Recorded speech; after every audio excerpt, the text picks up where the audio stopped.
Indonesia merupakan salah satu negara yang berpengaruh di negara bagian Asia Tenggara. Indonesia juga termasuk salah satu pendiri ASEAN demi memajukan kesejahteraan negara-negara Asia Tenggara. Menurut kamu, bagaimanakah bentuk kerjasama Indonesia dengan negara ASEAN?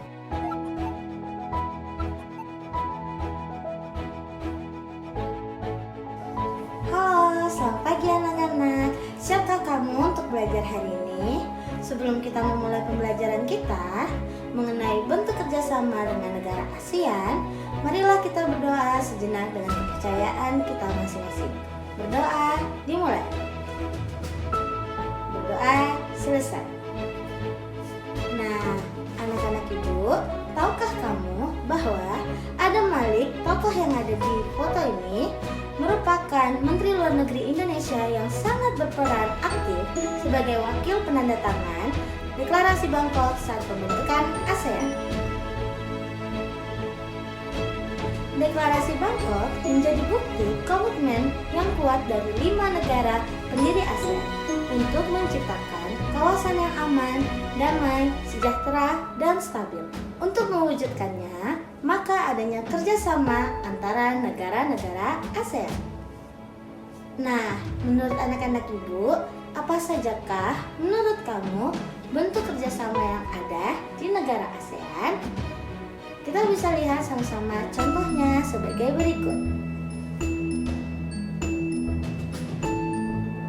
Baik, pintar anak-anak ibu. Pembelajaran kita hari ini adalah contoh bentuk-bentuk kerjasama di ASEAN pada bidang ekonomi dan pendidikan.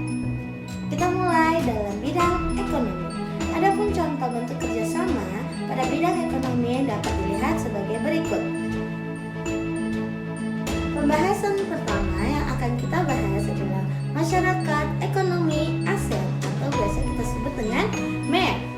MEA ini bertujuan untuk membuat ekonomi ASEAN semakin terintegrasi dan kohesif, berdaya saing dan dinamis, peningkatan konektivitas dan kerjasama sektor, tangguh, inklusif, berorientasi serta berpusat pada masyarakat, serta ASEAN yang global.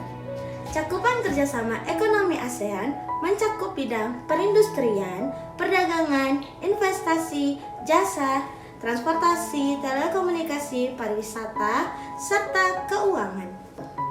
Pembahasan kita yang kedua mengenai bidang ekonomi adalah ASEAN Free Trade Area atau yang biasa kita kenal dengan AFTA.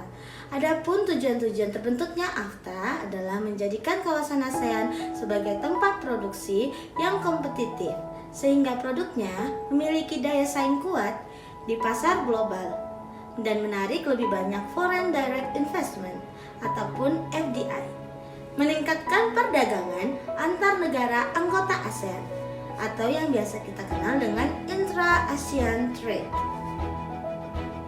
Lalu pembahasan kita yang ketiga pada bidang ekonomi adalah ASEAN Aceh Fertilizer Project. Nah, dalam ASEAN Aceh Fertilizer Project ini adalah bentuk kerjasama yang dilakukan Indonesia dengan negara-negara ASEAN mengenai sebuah penghasil pupuk hasil gagasan bersama dalam kerjasama ekonomi dan industri negara-negara Asia Tenggara yang tergabung dalam ASEAN. Sebagai proyek antar negara-negara anggota ASEAN, kehadiran pabrik pupuk ini diharapkan berkontribusi dalam menstabilkan suplai kebutuhan pupuk di negara-negara kawasan Asia Tenggara. Itulah 3 contoh yang Ibu berikan kepada kalian mengenai kerjasama bentuk ASEAN pada bidang ekonomi. Selanjutnya, Ibu akan membahas pada bidang pendidikan. Adapun 3 contoh yang akan Ibu berikan akan kalian pahami sebagai berikut. Yang pertama pada bidang pendidikan adalah pelatihan guru, di mana Indonesia dan Vietnam pernah menyelenggarakan program pelatihan guru.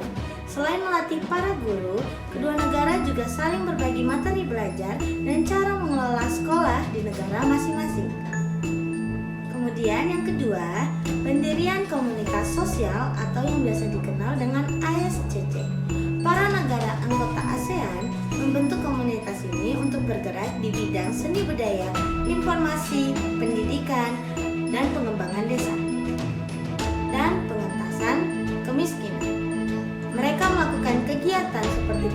pemuda ASEAN dan pertukaran pelajar serta budaya antar negara. Lalu yang ketiga, adapun Southeast Asian Ministers of Education Organizations atau singkatnya SEAMEO.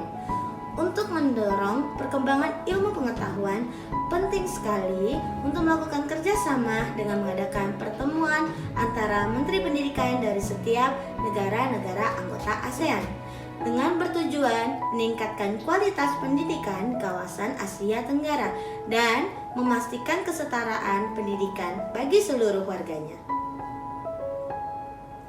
Nah, dari penjelasan-penjelasan Ibu tadi adalah beberapa contoh bentuk kerjasama negara-negara ASEAN. Apakah anak-anak sudah memahaminya? Dalam pembelajaran Ibu ini, Ibu akhiri semoga anak-anak Ibu dapat mengulang kembali pembelajaran kita pada hari ini di rumah masing-masing. Sampai jumpa minggu depan. Dadah!